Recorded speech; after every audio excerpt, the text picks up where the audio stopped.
After you survive, you expect the fear to go away, right? But what happens if it just changes?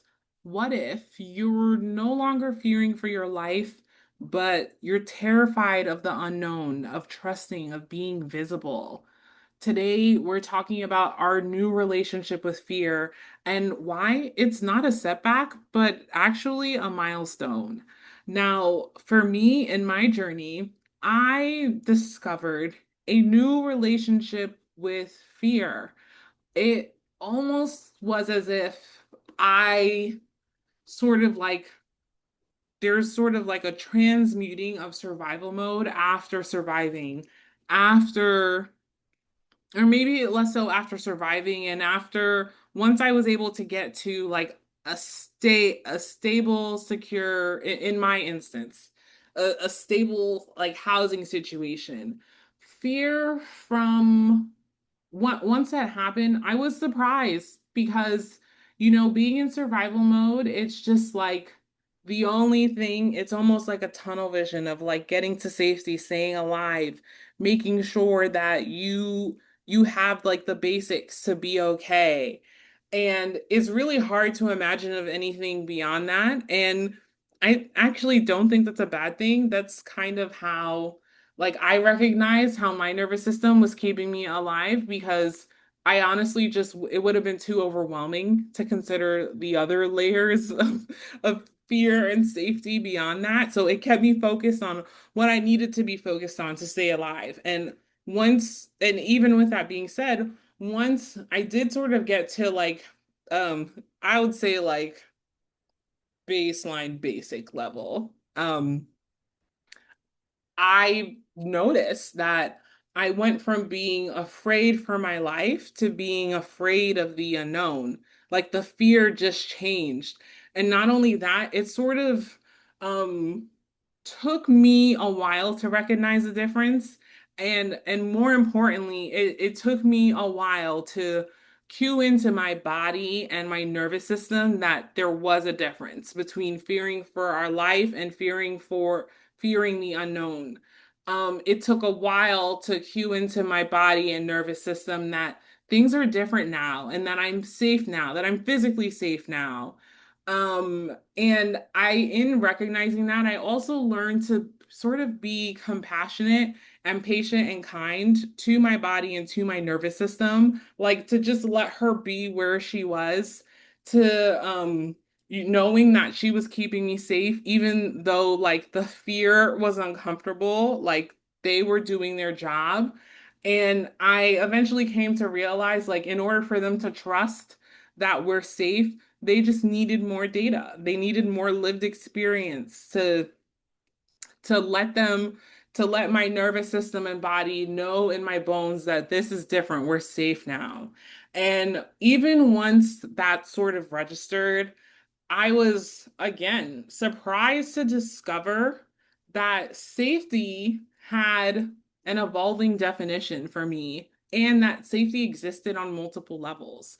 The most immediate and obvious level is physical safety, but there is also, like, as I'm in the process of rebuilding my life and just sort of this discovering and evaluating and choosing new relationships to my needs and desires, I also recognize that there's sort of a level of financial safety that exists or didn't exist. The safety exists on a financial level, and even outside of thinking about like even thinking about the phrase financial security, right? Like security of being safe, like it just it's so a part of our colloquialisms, but it just didn't register like, oh, money is a part of being safe.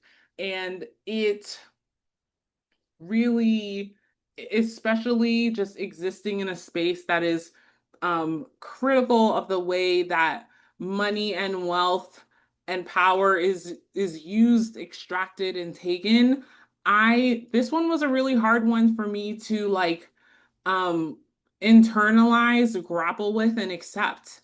But it's part of at the core of what started to transform my relationship with money is recognizing like despite what all like the isms and the systems and like what all of these institutions and people are doing with money, like actually money is not evil. It's like, and it can't be evil if I need it to be safe in my life and in on this world, right? It shifted from it being in this process, money sort of shifted from being like this entity that's awful to like a resource I need to exist the way I want to in the world. Um, and then the next level of safety that I had discovered after sort of finding a degree of physical safety was like the safety in my inner world. Like I can't finding being able to really develop the tools for self-compassion and like empathy for myself. It really went a long way for me to discover a baseline of safety in my inner world. And those are some of the levels of safety that I discovered. But how did I learn this? Of course, only when something went wrong. Like, only when something went wrong. That's how I discovered what I needed. I experienced something or I had an interaction with someone, and this is after getting out where I'm like, ooh, this don't feel right, or I don't like this, or I don't want to be here. Like something was off, and it was in that offness that I would find myself in, that I would approach with curiosity and ask myself, what does this reveal? And it was through that process that I kind of discovered my needs. Like, and this is also part of the thread of how like my feelings became data, because if I was like, oh, just not even, I don't even think salty is it, but if I just had a feeling I didn't like, I use that as an opportunity to be curious and to think about, if I don't like what's going on here, that I would ask myself, what do I need to make sure this shit don't fly again? And I would listen and I would accept the full honesty of that answer. And I say that because sometimes it's easy to not embrace the full answer if it feels too big, if it feels like it's a mountain, if it feels like the answer is forever unattainable and inaccessible. And if I felt like if I asked that question and it felt unattainable and inaccessible, then I would ask myself, okay, what can I do right now in this moment to access this? And if it felt unattainable and inaccessible, then I'd also ask myself, okay, so that was a cue to me that something that's happening in my life now, whether it's the choices, my opportunities that I'm pursuing, something there, it means that some feeling like it was inaccessible was actually really important data, because it told me that there's something about what's going on in my life now that isn't in alignment with that need. There's something that's happening in my life now that is not bringing me towards it, but bringing me away from it. And I realized that part of that feeling of inaccessibility is that you know, oftentimes it meant that there was like a scary boundary that needed to be had, that there was an uncomfortable conversation, there was a really hard decision, and that's actually what made it inaccessible. But once I recognized that and accepted it and took action around the inaccessible thing, set the boundary, had the conversation, made the shift, it was different. And not only that, it wasn't just like, oh, buck up and take action. I also learned to be curious about my resistance to those boundaries, that action, that difference. I learned to be not just curious, but kind to myself and recognize, why is this hard for me? I asked myself, what do I believe about myself, this other person, the world, this circumstance, that makes the idea of doing something that I've now determined is good for me feel impossible and hard? Like I just asking myself that question and soothing myself through it. Like some that would often lead me to um making connections about like the first time I learned or realized something, or it bring me back to like critical moments in my lived experience and story that needed revisiting, resurfacing, that needed a touch of compassion, and honestly, that needed a rewrite because that's where all the pain has come from. It's come from the shitty writing of my experiences and the writing it helped me get to this point. And I had to recognize that, okay, just because it helped got me there, it doesn't mean I need this to move forward. I can release that. I can love on and hug the part of me that came up with this story because it did its job. It got us through that moment. And now I'm here and I can make a new choice. I can write a new story. I can pick up a new pen and paper. I can get a fucking eraser or whiteout or whatever. I'm not bound to that forever. Um, but this is why like learning the new levels of safety, it only happened when things went wrong because it kind of created opportunities to sort of like evaluate all these things. It created opportunities to be curious about it all. And that's also connects to some earlier video where I mentioned like seeing triggers and opportunities. And again, once I had the tools and the baseline safety, which is a really important caveat, but like, and not but, and like those moments of discomfort or things going wrong, I really genuinely do recognize these as like opportunities because through the series of questions I just shared with you, I discover something that ultimately makes me feel like empowered to like say or do something that brings me in deeper alignment with like my purpose and what I truly desire, which like I'm just so grateful for. I'm so fucking grateful for. I'm grateful for it because I remember a time in my life where I literally couldn't imagine the next day. Like there was a time in my life where I just remember being in the abuse and thinking, well, I guess this is it. Like I guess this is my life. And that's why like there's just something about having for me for having known that place and like being in these new situations and challenges like it just feels like such a gift to the version of me that survived those moments. There's a version of Sable that literally couldn't even imagine the life I live today, even though the life I am living now is I'm not where I want to be, but it's still so much more than I ever imagined was possible, right? There's a version of me that couldn't imagine this. It was outside of her frame of reference, outside of the realm of possibility because of what she was experiencing and because of what she believed in herself. So that version of me is in fucking awe that we get to figure out these new problems, you know? And so I as I discovered what I needed in when something goes wrong and ask myself these questions, it kind of I recognize this is like real talk kind of a win. It's a win because like no problems aren't necessarily a win, but what is a win is realizing that I am safe enough to discover a new need. I am safe enough to discover a new level of safety that I need to live the life that I choose for myself. And that is a win because the reality is, I simply was not able to access this when I was unsafe, when my life was at risk, when I didn't have other levels of safeties that I've discovered since.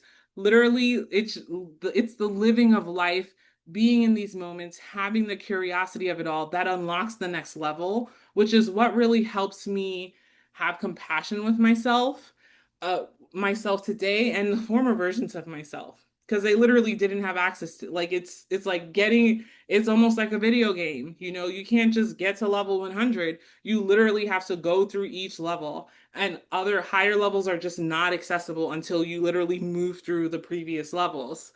um and this also is kind of coupled with, which I referenced before, but it's moving through the levels is reckon also and being able to continue to move and not get stuck, which is its own kind of scary too, is recognizing that what got me here won't get me to the next place, which is scary because it's like, damn, this worked.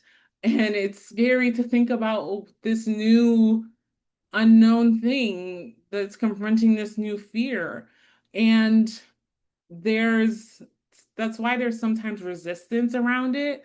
And it's honestly easy to let go and to accept that I need to choose a new thing when I think and love on a former version of myself. When I think and love on the version of me that did the thing that got us here. And, for me, putting my hand on my heart and taking a deep, deep ass breath helps. It really does. Yeah, I do that and I soothe myself through the fear of the unfamiliar. And I let myself feel it. I I let myself feel it. I acknowledge it. I hold it, and then I choose to take action anyway. And that's it. That's how I sort of that's my new relationship with fear, right? And I just feel so lucky to be alive, to have the opportunity to have this new relationship and to allow the fear. Honestly, now my fear guides me towards different things that are better and bigger and more of what I desire. And now I also know that fear is not a bad emotion. Fear is actually really fucking important. Like it helps keep me alive. And I think in this space, back then, fear, when I was able to access it and allowed to feel it, which is, I chose that language very specifically, which is another video for another day. But fear helped me know and understand that something is very not okay and something needs to change. And honestly, at its core, even the fear of the unknown, yeah, it's still kind of the same thing. It's letting me know that something's not okay and something's got to change. The stakes might look differently, but fear in my healing journey has been sort of like the harbinger of change. Fear is the canary in the coal mine for like, ooh, we're clearing, it's time to clear something out.